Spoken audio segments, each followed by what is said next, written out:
thriving city, a model of Soviet progress.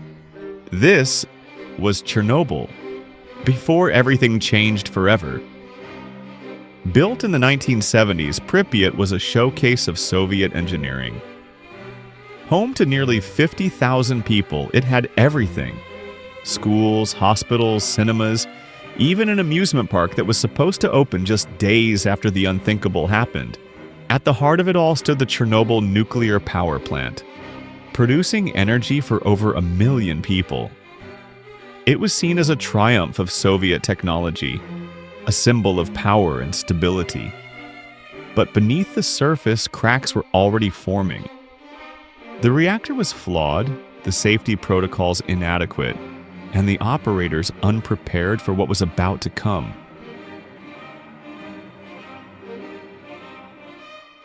Despite warnings from engineers and scientists, the plant was pushed to its limits.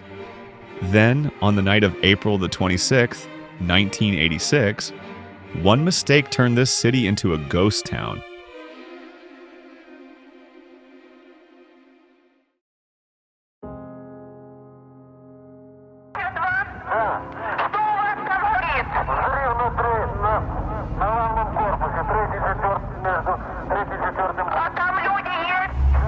At 1:23 a.m., Reactor 4 exploded during a safety test.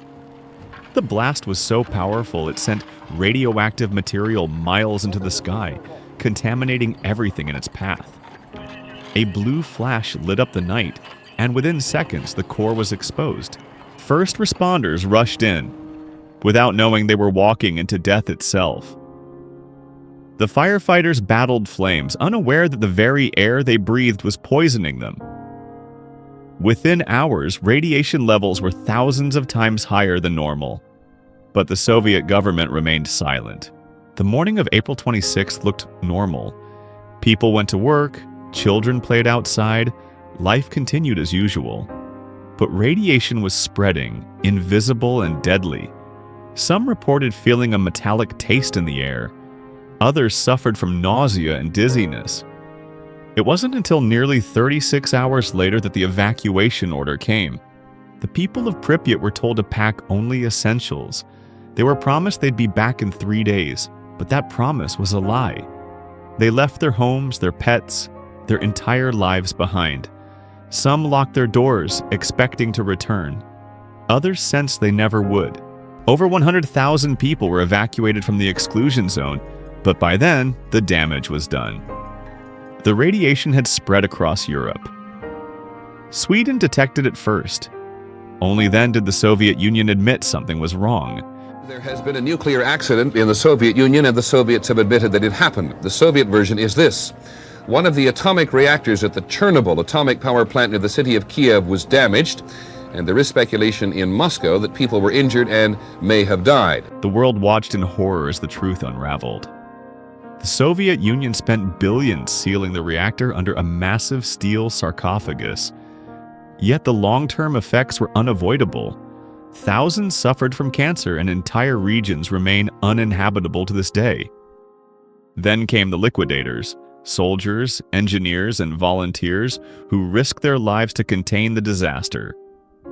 They cleared radioactive debris, built barriers, and worked in extreme conditions.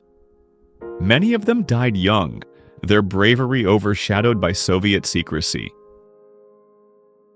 Information or characters in a way that is necessary to tell the story in only 5 episodes. Above all, while on the roof, throw your debris over the whale. Do not look over the whale. Is that clear? Very well. On my mark, ready, go. Over 600,000 people were involved in the cleanup. Some were sent in for only seconds at a time, just long enough to shovel deadly debris before being replaced by another. Today, Chernobyl stands as a chilling reminder of what happens when safety is ignored. Scientists still study the area, and nature thrives where humans cannot. But one question remains: could this happen again?